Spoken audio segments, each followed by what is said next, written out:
नमस्कार बच्चों। आज बात करेंगे आपकी क्लास 10th में हिंदी ग्रामर के चैप्टर 1 की, जिसका नाम है लैंग्वेज एंड ग्रामर यानी भाषा और व्याकरण। चलिए सबसे पहले बात करते हैं भाषा की कि भाषा जो है वह क्या होती है।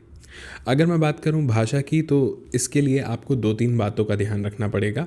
सबसे पहले तो भाषा जो है वो क्या करती है, हमारे जो मन के भाव हैं उनकी अभिव्यक्ति करती है। मन के भावों की क्या करती है, अभिव्यक्ति करती है, एक्सप्रेस करती है हमारे थॉट्स को।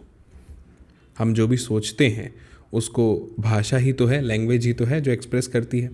दूसरी बात ये है जो आपको ध्यान में रखनी है कि हम लैंग्वेज में उसे बोलकर, अपनी भावनाओं को बोलकर, या आप समझ लीजिए कि लिखकर जो है एक्सप्रेस करते हैं, लिखकर या बोलकर प्रकट करते हैं अपने विचारों को। इसके बाद में जो एक चीज़ आपको और ध्यान रखनी है वो ये है कि ये हमारे जो भाव हैं, हमारे मन में उठने वाले या विचार जो हैं, थॉट्स, उनका आदान प्रदान करती है।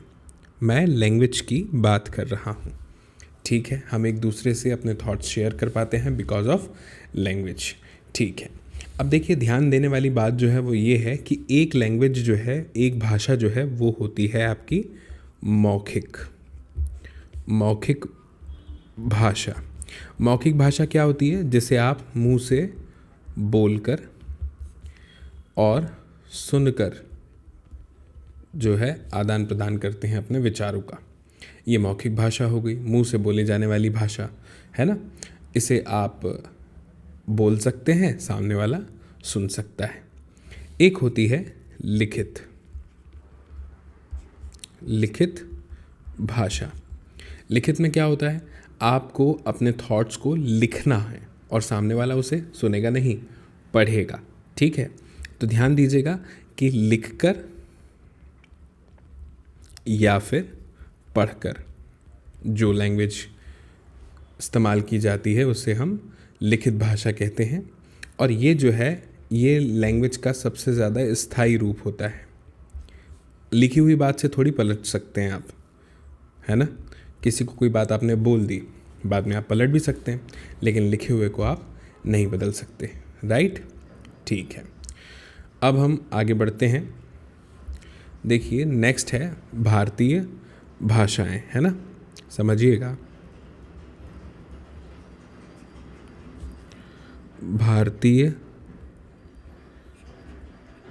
भाषाएं, भारतीय भाषाओं में कितनी सारी लैंग्वेज है जो हम बोलते हैं, ये मैं आपको जानबूझ के बता रहा हूँ, जनरल इंट्रोडक्शन है, ठीक है। फॉर एग्जांपल जैसे कि उर्दू हो गई, है ना, हिंदी तो है ही, कन्नड़ हो गई, कन्नड़ के बाद में तेलुगु हो गई, सुना होगा आपने, तमिल है, और भी बहुत सारी है, मलयालम है ना, मराठी है, बंगाली है, बहुत सारी भाषा है, संस्कृत है, सिंधी है, नेपाली है, मणिपुरी है, पंजाबी है, कई सारी लैंग्वेजेस हैं, ओके। अब एक चीज़ जो हमें यहाँ पे समझनी है वो क्या है, वो ये है कि स्क्रिप्ट यानी लिपि क्या होती है, जिसको आप स्क्रिप्ट भी कहते हैं। लिपि मतलब जो मैं बोल रहा हूँ उसे जब आप लिख देते हैं ना तो वो लिपि कहलाती है। जैसे मैंने आपसे कहा कि वह दिख रहा है, तो अब मैं इसे जब लिखूंगा तो कैसे लिखूंगा, वह दिख रहा है। या फिर अगर मुझे इंग्लिश में लिखना है कोई सेंटेंस तो मैं क्या लिखूंगा, जैसे मैंने लिख दिया आपके सामने कि माय नेम इज़ मोहित, मेरा नाम मोहित है। तो अब देखिए हिंदी के लिए जो हमने ये स्क्रिप्ट यूज़ करी है इसे हम कहते हैं क्या, देवनागरी। ये बात आप ध्यान रखिएगा, ये स्क्रिप्ट कहलाती है देवनागरी। वहीं पे हमने जो इंग्लिश में यूज़ करी है इसे आप रोमन स्क्रिप्ट कहते हैं। क्या कहते हैं, रोमन स्क्रिप्ट, रोमन लिपि, ठीक है। तो इस तरह से हम अलग अलग लैंग्वेज के लिए अलग अलग स्क्रिप्ट का यूज़ करते हैं। अगर मैं बात करूं देवनागरी स्क्रिप्ट के बारे में। तो कुछ भाषाएं ऐसी हैं जिनमें इसका यूज़ हम करते हैं, जैसे संस्कृत, इसके बाद में आप देखेंगे मराठी, फिर आप देखेंगे हिंदी। तो ऐसे देवनागरी लिपि का प्रयोग हम इन भाषाओं में करते हैं। इस लिपि की अगर मैं विशेषता बताऊं, देवनागरी लिपि जो है इसकी, चूँकि हम हिंदी के लिए भी इसका प्रयोग करते हैं, तो ये आपके मुंह से निकलने वाली हर तरह की ध्वनि को, हर तरह के साउंड को जो है एक्सप्रेस कर सकती है ये लिपि। जब आप द कहते हैं तो द इसमें ऐसे लिखते हैं, जब आप ध कहते हैं तो ध इसमें आप ऐसे लिखते हैं, जब आप ड कहते हैं तो ड आप इसमें ऐसे लिख सकते हैं। ढ कहने के लिए आपको ढ ढक्कन का ये मिल जाएगा, इस तरह से आप कह सकते हैं, है ना। ड़ आप ऐसा इसमें बनाते हैं। इन सभी के लिए अगर मैं बात करूं, अगर आप देवनागरी की जगह आ जाएं रोमन स्क्रिप्ट में, तो एक ही लेटर से शुरू करना पड़ेगा, वो है डी। अब देखिए आप अंतर कि देवनागरी स्क्रिप्ट जो है इसमें आपके मुंह से निकलने वाली लगभग हर तरह की ध्वनि को प्रदर्शित करने के लिए अलग अलग चिन्ह हैं, लेकिन ये बाकी लिपियों के साथ ऐसा नहीं है, बाकी स्क्रिप्ट के साथ ऐसा नहीं है। ये इसकी सबसे बड़ी विशेषता है। जैसा लिखा है इसमें वैसा ही आप बोलेंगे, और जैसा आप बोल रहे हैं वैसा ही आप लिख भी सकते हैं। ये इसकी क्वालिटी है, इसकी विशेषता है। ठीक है, ओके। अब लिपियों का होना इसलिए भी इम्पॉर्टेंट है कि अगर ये लिपियाँ नहीं होती, ये स्क्रिप्ट नहीं होती, तो इतनी सारी जो बातें हैं जो किताबों में लिखी है, इतना जो नॉलेज है, वो हमें कहाँ से मिलता, हम तो नहीं पढ़ पाते, है ना, ऑब्वियसली नहीं पढ़ पाते। तो इसलिए स्क्रिप्ट का जो होना है वो बहुत इम्पॉर्टेंट है। ठीक है, अब हम थोड़ा सा आगे बढ़ते हैं, और आगे बढ़ते हुए बात करते हैं बोली की, कि बोली जो है वो क्या होती है। देखिए मैं आपको यहाँ पे बता देता हूँ कि एक है भाषा, ठीक है। तो भाषा में व्याकरण होता है, यानी भाषा में अगर मैं बात करूँ तो भाषा के अंदर होता है व्याकरण। व्याकरण क्या है, इस पर भी हम थोड़ी सी चर्चा करेंगे, क्योंकि ऑब्वियसली हमारा ये जो चैप्टर है ये हिंदी ग्रामर का ही है, तो व्याकरण को तो समझना इम्पॉर्टेंट है ही। लेकिन बोली जो होती है वो भाषा का थोड़ा छोटा रूप होती है, उतनी व्यापक नहीं होती, उसी को आप बोली कहते हैं। ठीक है, हिंदी के अलावा अगर मैं बात करूं तो कुछ स्टेट हमारे इंडिया में, जैसे कि उत्तर प्रदेश है, मध्य प्रदेश है ना, झारखंड है, छत्तीसगढ़ है, बिहार है, अलग अलग जगह पर अलग अलग तरह की बोलियां बोली जाती हैं। जैसे मैं आपको बताऊं कि जो हमारा उत्तर प्रदेश है, बिहार, झारखंड, छत्तीसगढ़ है, मध्य प्रदेश की मैं बात करूं तो यहाँ पे मध्य प्रदेश में जो बोली बोली जाती है, यूपी में जो बोली बोली जाती है वो है आपकी अवधी। अवधी एक बोली है। फिर आप कह लेंगे कि भोजपुरी बोली जाती है, ठीक है। फिर आप कह लीजिए कि मगही बोली जाती है, मगही भी आप लिख सकते हैं, है ना। फिर आप कह लीजिए कि इसमें मैथिली भी बोली जाती है। विश्व की सबसे मधुर अगर कोई बोली है तो वो मैथिली है, ये बात आप ध्यान रखेंगे, ठीक है। तो अलग अलग जगह पे अलग अलग बोलियाँ बोली जाती हैं। अब सबसे इम्पॉर्टेंट चीज़ जिस पे हमें डिस्कस करना है वो है हमारा व्याकरण, ठीक है। तो चलिए डिस्कस करते हैं, ज़्यादा देर नहीं करते। समझिएगा, जब मैं आपसे बात करता हूँ व्याकरण की, है ना, हिंदी व्याकरण, हिंदी और लिख देता हूँ, तो अभी फ़िलहाल हम व्याकरण पे चर्चा करते हैं। तो व्याकरण क्या होता है समझिएगा, कि जैसे आप बच्चों जब स्कूल में पढ़ते हैं तो आपको लाइन लगाकर खड़े होना पड़ता है, एक यूनिफॉर्म में आप रहते हैं, है ना। तो उससे क्या होता है, यूनिफॉर्म में रहने से सारे बच्चे जो हैं, ये यूनिफॉर्म हमें बताती है कि आप एक जैसे हैं, सभी लोग विद्यार्थी हैं, है ना, किसी में कोई अंतर नहीं है, सब लोग स्टूडेंट हैं। जब हम डिसिप्लिन की बात करते हैं, अनुशासन की बात करते हैं, तो आपको पता है वो कितना इंपॉर्टेंट होता है लाइफ में। अगर डिसिप्लिन नहीं होगा तो सब बच्चे मस्ती करेंगे क्लास में, कोई किसी की बात नहीं मानेगा, बहुत गड़बड़ शैतानी होगी। तो इसीलिए डिसिप्लिन होना हर फील्ड में बहुत इंपॉर्टेंट है। रूल्स एंड रेगुलेशंस डिसिप्लिन से ही आते हैं।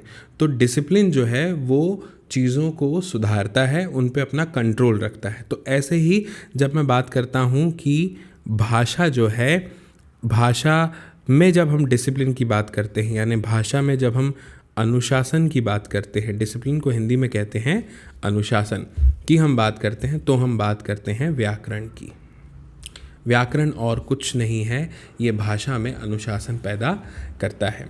सबसे पहले तो हम भाषा ही सीखते हैं। जब हम छोटे होते हैं, जब हमें बोलना सिखाया जाता है तो हमें व्याकरण थोड़ी सिखाते हैं।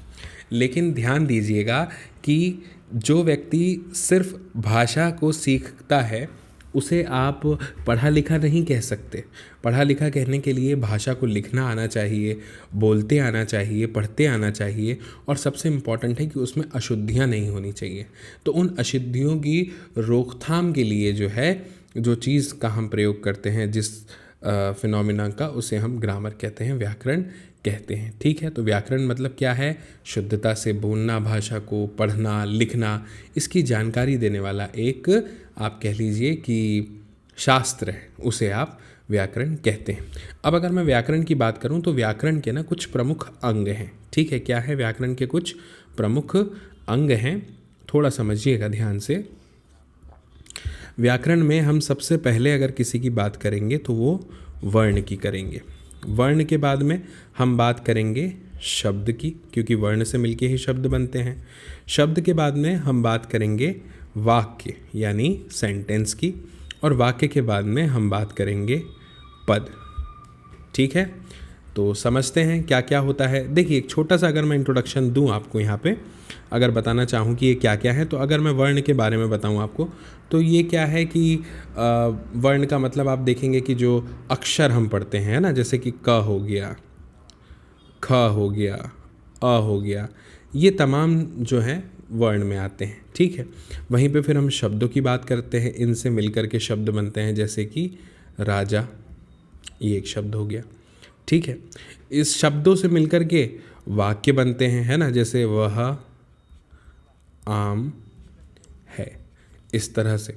और फिर अगर मैं बात करूं कि पद क्या है ना, तो 2-3 शब्दों का समूह कह लीजिए आप, है ना, या आप समझिए कि शब्द को जब हम वाक्यों में प्रयोग करते हैं तो फिर वो शब्द नहीं रहते, फिर हम उन्हें पद के तौर पर देखते हैं। ये सरल भाषा में मैंने आपको बताया, और अच्छे ढंग से इसको अभी हम आगे समझते हैं। ठीक है, तो आपने व्याकरण के बारे में जाना कि व्याकरण क्या है। अब देखिए, मैं आपको यहाँ पे एक छोटी सी बात बता देता हूँ, है ना, ध्यान रखिएगा। जो हमने आज जानी है, कुछ 3-4 चीज़ें हैं जिसको समझना बहुत इम्पॉर्टेंट है। सबसे पहले बात करते हैं हम भाषा की, कि हमने भाषा के बारे में जाना। हमें बहुत अच्छे से पता है कि भाषा क्या है। भाषा एक साधन है। क्या है? साधन है। किस चीज़ का साधन है? साधन है हमारी जो भावनाएं हैं, जो हमारे विचार हैं, ठीक है, इनकी अभिव्यक्ति का। ठीक, ये हो गई लैंग्वेज की बात। ठीक है, फिर आप जानते हैं ना कि भाषा को आप बोलकर, लिखकर, ठीक है, और सुनकर आदान प्रदान करते हैं। आपको ये भी मैंने बताया कि ऐसा शास्त्र जिसके द्वारा क्या होता है, जिसके द्वारा हम किसी भी भाषा को शुद्ध रूप से समझते हैं, चाहे पढ़ना हो, लिखना हो, बोलना हो, उसे ही हम क्या कहते हैं? व्याकरण कहते हैं। ठीक है, थोड़े से अक्षर गड़बड़ा रहे हैं, व्याकरण है। ठीक है, तो ये हो गई व्याकरण की बात, भाषा की बात। बोली क्या होती है? बोली वो होती है जो किसी क्षेत्र में बोली जाती है, जो भाषा का आप कह लीजिए कि व्यापक रूप नहीं है, भाषा का छोटा रूप। ठीक है, बोली का व्यापक रूप जो है वो भाषा है। ठीक है, तो इस तरह से आप समझेंगे। एक चीज़ और हमने देखी कि जो ध्वनि है उसको लिखने की जो विधि है, मैं यहाँ लिखता हूँ, ध्वनियों को लिखने की विधि क्या कहलाती है? वो कहलाती है, ध्वनियों को लिखने की विधि लिपि कहलाती है। ठीक है, इस तरह से आप समझिए। तो ये इम्पॉर्टेंट बात थी आज के लेक्चर में। ये एक इंट्रोडक्शन लेक्चर था जिसमें मैंने आपको थोड़ी बहुत चीज़ें बताई है। अगले लेक्चर में हम बहुत डिटेल में और बहुत विस्तार में जो है समझेंगे हमारे अगले चैप्टर को। ठीक है, तो अगर आपको ये वीडियो अच्छा लगा हो तो आप ज़रूर इस वीडियो को अभी शेयर कीजिए अपने सारे दोस्तों के साथ में, और जो भी आपकी बात हो आप कमेंट बॉक्स में हमें कमेंट करके बता सकते हैं। नेक्स्ट चैप्टर जो है वो हमारा वर्ण विचार पे होने वाला है, जिसमें हम वर्णों की बात मुख्य रूप से करेंगे। चलिए, ठीक है, नमस्कार। अगर आपने अभी तक चैनल सब्सक्राइब नहीं किया है तो कर लेना।